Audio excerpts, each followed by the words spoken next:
Guys video सुरु हो अब जेरी डिम्बुको भिडियो हेरौँ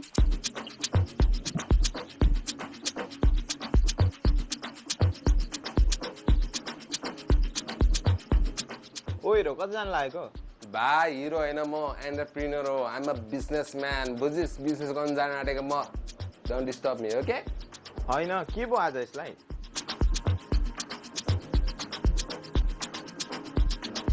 लाली लाली जाउ खाली यहाँ चाहिँ दामी छ क्या त्यो के अरे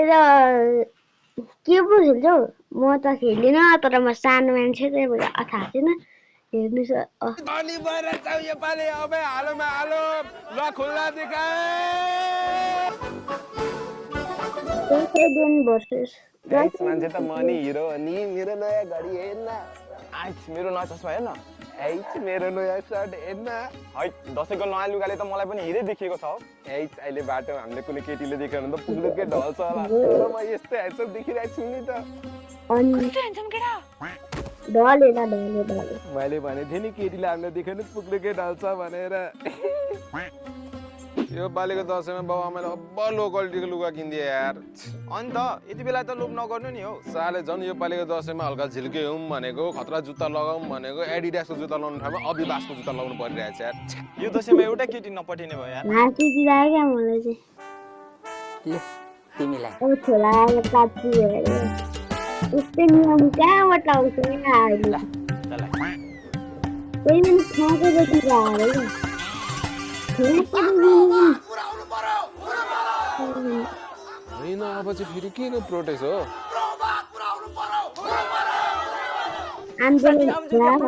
के को प्रोटेस्ट हो साथी केटा र केटीलाई दक्षिणा बराबर हुनुपर्ने सम्बन्धमा हो कति हामी केटाहरू 5 रुपैयाँमा चित्त बुझाउने यार आउँछौ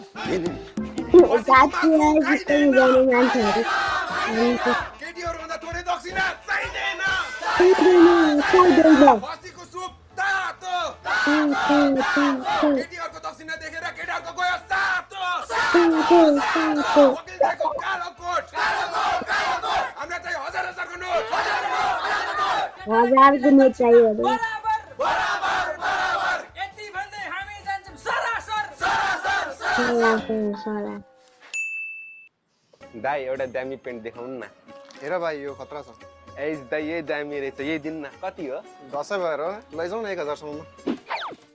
हेर्नुहोस् दसैँ अफर आयो हाम्रो नयाँ पेन्ट जसले चिन्यो त्यसले किन्यो दसैँ अफर आउनुहोस् तान्न पनि नछुट्टिने यसरी फाल्न पनि केही नहुने हेर्नुहोस् राम्रो क्वालिटीमा आयो हजुर अक्खा क्वालिटीको लुगाहरू यो लुगा लगाएपछि तपाईको क्रसले भाउ दिन थाल्छ तपाईको एक्स त रिग्रेटबाट पुरुकै ढल्छ दसैँ अफरको लुगा लाउनुहोस् ह्यान्डसम बनेर टिका लाउनुहोस् धन्यवाद अनि यो मान्छे नि हो कि के हो के साह्रो किसिमै देखेको के साह्रो ह्यान्डसम तपाईहरुलाई पनि यस्तै ह्यान्डसम हुन मन छ भने दसैँमा नयाँ अफर आएको छ हाम्रो कलेक्सनमा नयाँ लुगा लाउन आउनुहोस् नयाँ लुगा लाएर टिका लाउनुहोस् नयाँ मम्मी मैले किसिमै देखिने यो लुगा किने दसैँ नि आयो यसो लुगा किन्ने पैसा दिन्न हौ मम्मी अब यहाँ किरिरहेको के हो त किरिरहेको चलाए लगाएको कतिको अब 5 किलो अब 5 किलो जाने तिमीहरु फोन एकछिन नचले बस्न सक्दैनौ ह्यात तेरिका टिका चाहिँ छिटो लगाइदिनु न हौ अहिले गाला फुट्ने गरी खाला फोन चल राख नरिसाउन हो बाउ र छोरा एउटा टिकटक बनाउनु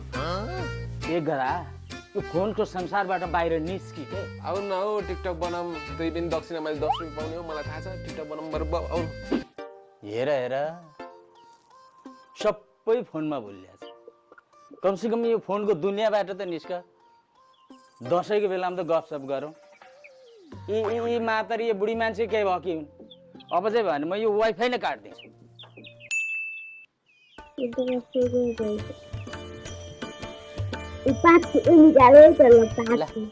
नै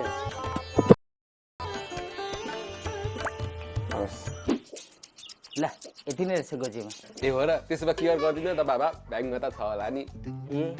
मेरो त फोन अफ भएको ए त्यसो भए एटिएम कार्ड पिन दिन्न त बाबा म झिकेर आइहाल्छु नि पैसा दिन्न मैले मेरो पर्सै कहाँ राखेँ ए चेक नि चल्छ मलाई बाबा दिनु न साइन जाँठा मुखमुख लाग्छ आनन्दला ओइ केटो दसैँ आयो त आयो आयो साँच्चीकै दसैँ आयो यो पालि ओभर रमाइलो गर्नुपर्छ पिङ लगायो होला त हाम्रो गाउँमा जम खेल्नु जाउँ अहिले केटो दसैँ आयो त आउँथ्यो दसैँ आउन त पाइले नि यस्तो मजा थिएन कहिले नि टिकटक बनाइदिँदा क्या आउँथ्यो दसैँ आउन त पाइले नि यस्तो मजा हुन्थेन कहिले नि। यो दसैँमा बबल टिकटक बनाउने हो आउँथ्यो दसैँ आउन त पाइले नि ओ दसैँ आयो ओ दसैँ आयो ह्याप्पी ल बर्थडे ठुलो मान्छे हुनु बाबुआमाले भनेको मान्नु बाबुआमाको सेवा गर्नु टन्नै पैसा कमाउनु है ल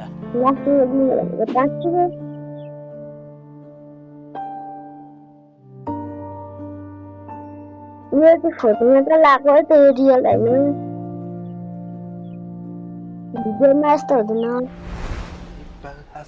होइन त पुरानै स्कुल लुगा लाएर कहाँ हिँडेको है या आमा देश बचाउनु गएको म प्रोटेस्टमा गएको क्या यो स्कुलको लुगा लगाएर आउनु भनेको छ त्यसैले क्या होइन तँलाई चाहिँ किन जान पर्यो अब हामी युवाहरूले नि देश बचाउने हो क्या आमा ल म गएको प्रोटेस्टमा भरे आउँछु है काहीँ नभएको देश बचाउनु पर्ने यसलाई